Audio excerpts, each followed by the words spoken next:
I guess tomorrow is the second opinion, and I guess they will go from there. But it is basically to be expected that we will not have him again for another season. Who knows? Maybe even part of next season. That's wonderful. It's exactly what we needed to hear. Yeah, and then so let's talk about the rest of the bullpen now, I guess. Let's actually, since we're on shoulders, Tyler Thornburg is, we thought was possibly going to be back within a matter of days or so, but his velocity is down. Do you guys, Yes. Are you guys a little more up to speed on that than I am? I heard his velocity was down earlier. You mentioned that to me. My only thing with the velocity being down is he's probably just not 100% yet and trusting it 100% back from the injury to just let it fly. And I think it will come with time, I think. But there could be a lingering thing to it. I mean, when you have surgeries, I mean, you look at ACLs, Tommy Johns, they are reconstructed better, and they're reconstructed, by adding something to it, whether it be cadaver, whether it be one of your own ligaments, muscles, skin graft, whatever you want. You would think it'd be stronger, but not always for your sport and work.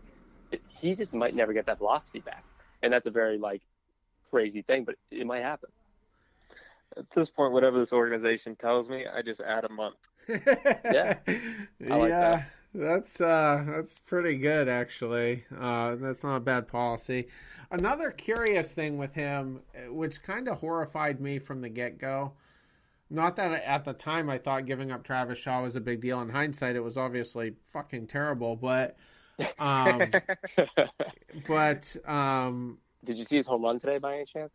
I saw I get all the Caravas' Brewers tweet. highlights. Oh my God, he almost broke the foul pole. That's what Caravas said. He almost knocked it over or something, right? It was bad. I watched it in the highlights in the Sox game, and I was just like, oh man, he put a hole through it. Yeah, man. Why can't we get a guy like that?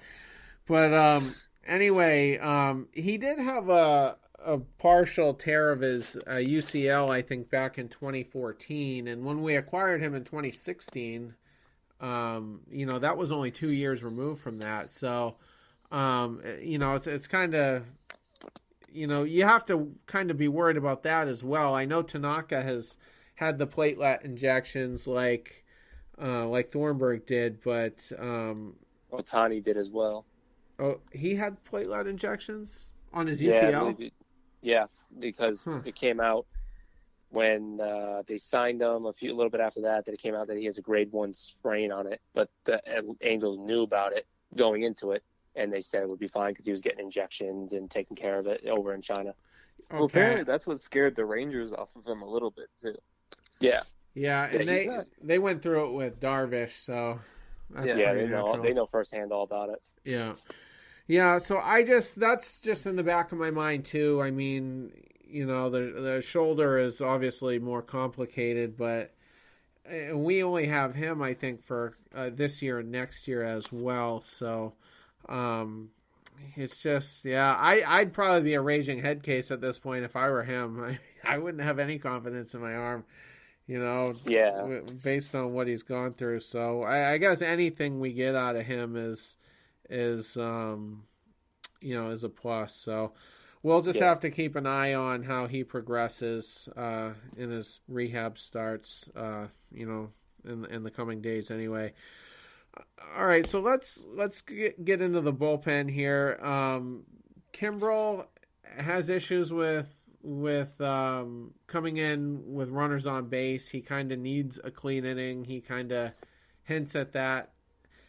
Kelly, he doesn't really complain, but same thing with him. I notice I think it was against Toronto. He came in with runners on, gave up, what was it, 2 or 3 runs, and then Cora brings him back out, and I'm like, my goodness, he just gave up 3 runs. Why is he coming out? But it was a clean inning, and he got out of it.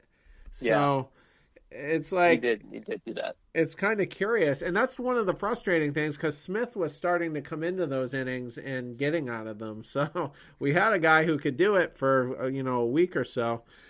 So you got those two.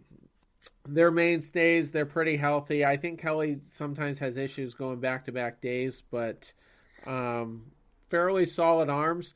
What do we do before those two? I mean, a lot of inconsistency with Barnes. Hembry.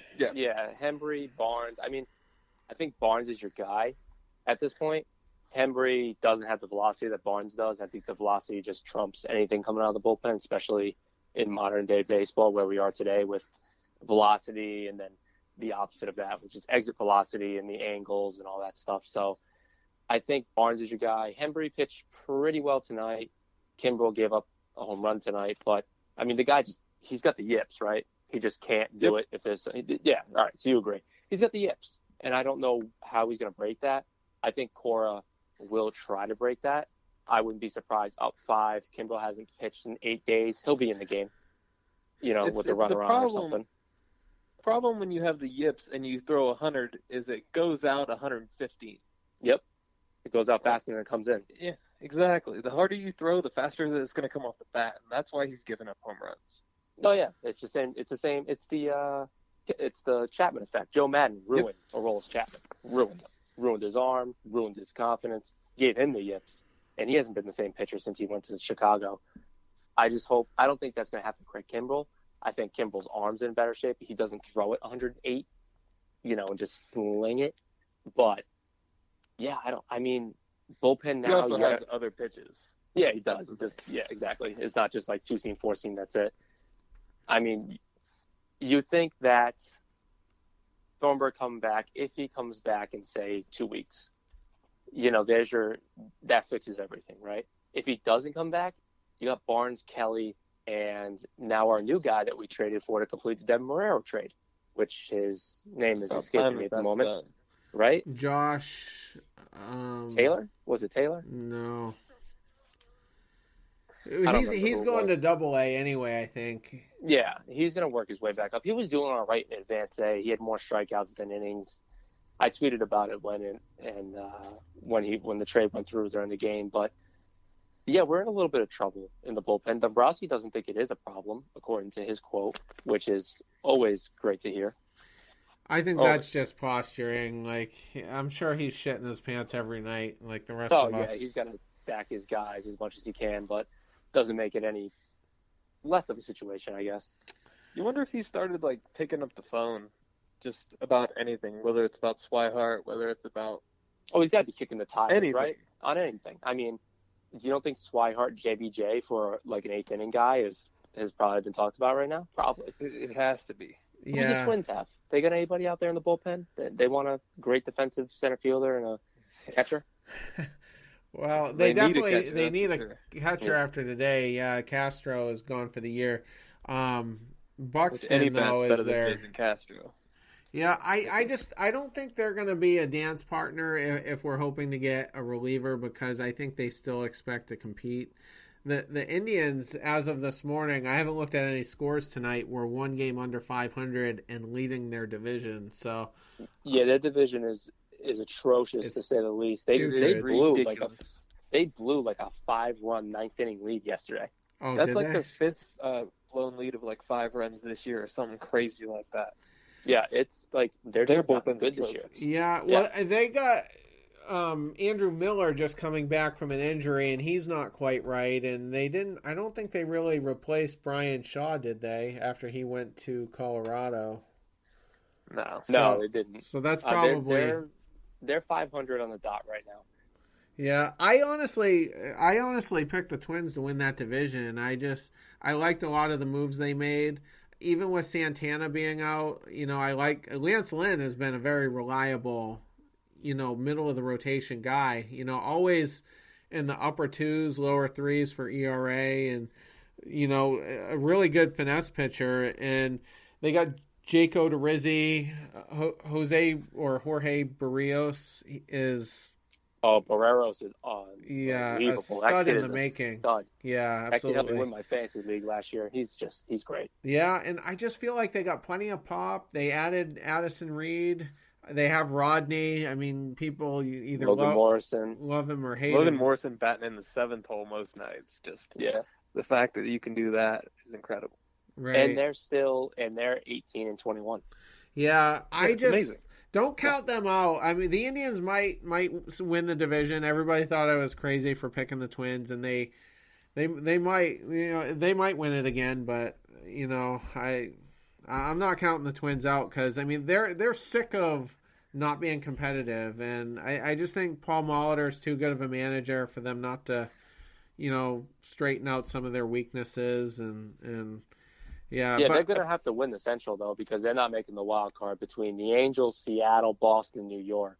Yeah, Seattle's in trouble. Yeah, Seattle's in big trouble. Yeah. Which I can't believe Major League Baseball is letting Robinson Cano get away with highway robbery with his suspension. Yeah, in conjunction with his wrist is what you mean. Yeah, so anyone that doesn't know, Robinson Cano, obviously probably a household name in baseball throughout the last 10 years. He broke his wrist, got hit with a pitch. He's out. He had surgery yesterday. He also got slapped with a 80-game PED suspension that he is allowed to serve while on the DL for his wrist. So he would be playing now anyway, which I think is absurd because you're on the DL. Your suspension is what? The only difference is now it doesn't get paid, I guess. Yep. Right. And he already is. I mean, that guy, it's not like he's a Carson Smith that only makes $800,000 a year. He's not hurting. No, he's very well off. And I don't think Seattle has state income tax either on that stuff. Now that I think about it. No wonder he signed there. Yeah, I think they're one of the states because they're talking about when Giancarlo was traded, where could he go to collect the most money? Because obviously he went from Florida, it didn't have the state income, to New York that it does. Right. Yeah. Another thing that Seattle has a problem with right now is King Felix, just struggling mightily, and I mean, probably not even an ace anymore. So I don't. Paxton's the ace right now. Paxton's 100% the ace right now. Yeah. He was good last year too. He had like a 3.28 like late in the year. He's just on fire. Right. Yeah. And did he have a no-hitter last year as well? I want to say he did. I'm not sure. If he did, that's even more impressive. Yeah. Yeah, I want to say he did, but yeah, I mean and then obviously a couple. I think it was last week actually against Toronto. He threw one. So, but I just don't see that team being, competitive in the long run. I don't know. They're like an Oakland. They can hit, but they can't pitch. They got guys that can hit. Obviously, they always underachieve. Yeah. Oh, always. They always underachieve. Yeah. I don't know what that is. That might just be ownership. They sum up the AL West perfectly besides the Astros. Yeah. They can hit. They can't pitch. Yeah. Right. Another thing, getting back to the Red Sox here about Kimbrel, I'm not like a huge advanced stats guy. I'm trying to get there, but it's like, it's a work in progress. But Chris Saunders, who was on the last episode, was DMing me privately, and he says that most, if not all, of Kimbrel's strikeout pitch comes on the fastball. It never comes with his off-speed stuff. So that doesn't surprise me. Yeah. Yeah. No, he just goes. I mean, he tries to go high and tight on you and just blow you away. That's just his MO. That high inside corner. Yeah. And I like that. Unhittable. Yeah, I like that because why hang something over the middle with like a knuckle curve, which is what they call it. Sale does the same thing though. Like Sale's more outside with the fastball. I mean, we saw it probably 8 times tonight to where it's 3-2 count, or it's like a 2-2, 3-2 count, and he throws that high fastball that's just above the. He likes to go up and away, I notice, and I'm just wondering if people just aren't chasing it anymore, and that could be part of his problem. But yeah, I guess no, I'm sure. I mean, he does get strikeouts still, so obviously people are they're swinging. But I think that it just depends how his off-speed stuff doing with Sale. Because if that's hitting, they swing at that because they know he's going to dip one in on the outside corner, and they're just going to walk out looking. So they'd rather go swinging. So it just goes with how well. Yeah, that back foot slider is one of the best pitches in baseball. Oh, it's so pretty. When it's on, there's no chance. Yeah, there was a couple tonight that should have been strikes that were balled for. And, I mean, he walked like 3 or 4 guys tonight, and that was because of, I think, the ump on that. And the ump, I mean, late in the game, I don't know if you guys watched later in the game, Hanley was up, and second pitch of the at bat was right in the corner, perfect pitch, called it for a ball. Next pitch, a little bit lower, same spot, he called it for a strike. Hanley kind of dropped his bat, looked back at him at the ump, kind of shook his head. Just, you know, it was It's one of just those inconsistent. Nights. Exactly.